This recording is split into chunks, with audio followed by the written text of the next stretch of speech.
जनाब इस्लामी यूनिवर्सिटी ने बहुत ही ज़बरदस्त किस्म का इंतजाम किए हुए हैं फेस्टिवल के लिहाज से। इसी तरह आप देख सकते हैं कि ये स्क्रीनें लगाई हुई हैं ताकि बहुत सारे लोग जो अंदर ऑडिटोरियम के अंदर नहीं बैठ सकते तो वो बाहर आके अपना जो है ग्राउंड के और अंदर वो खुली सलीस फिजा की के गल अंदर जी अपना अखबार देख वंडी सकते गए हैं। ਤੁਹਾਡੇ ਸਾਹਮਣੇ ਇਹ ਸਾਡਾ ਕੰਮ ਹੈ ਜਿਹੜਾ ਅਸੀਂ ਫਿਰਨੇ ਆ ਪੂਰੇ ਪਾਕਿਸਤਾਨ 'ਚ ਔਰ ਉਹਨੂੰ ਅਸੀਂ ਲਿਖਨੇ ਆ ਕੋਸ਼ਿਸ਼ ਕਰਨੇ ਆ ਕਿ ਅਸੀਂ ਜਿਹੜਾ ਕੰਮ ਕਰਨੇ ਆ ਉਹਨੂੰ ਲਿਖੀਏ ਔਰ ਤੁਹਾਡੇ ਤੱਕ ਪਹੁੰਚਾਈਏ ਔਰ ਉਹਦੀ ਇੱਕ ਕੜੀ ਅਸੀਂ ਇੱਥੇ ਖੜੇ ਆ ਤੁਹਾਡੇ ਵਿੱਚ ਔਰ ਬਹੁਤ ਸ਼ੁਕਰੀਆ।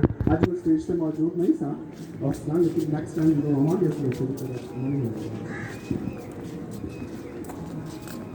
मेरा नाम उबैद अफजल है। मैं प्रोफेशनल सॉफ्टवेयर इंजीनियरिंग की पंजाब यूनिवर्सिटी के यूनिवर्सिटी में होता हूँ।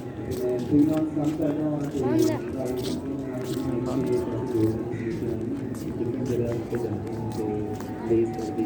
ਬਾਬਿਆਂ ਨੂੰ ਹਾਜ਼ਰ ਕਰਨ ਦਾ ਆਰ ਕਰ ਰਹੇ ਹਾਂ ਸਾਰੇ ਰਲ ਕੇ, ਆਪਣੇ ਅੰਦਰ ਵੀ ਤੁਹਾਡੇ ਅੰਦਰ ਵੀ, ਜਿਨ੍ਹਾਂ ਬਾਬਿਆਂ ਨੂੰ ਅੱਜ ਸਿਰਫ ਮਜ਼ਾਰ ਦੇ ਤੌਰ ਤੇ ਜਾਂ ਕਬਰਾਂ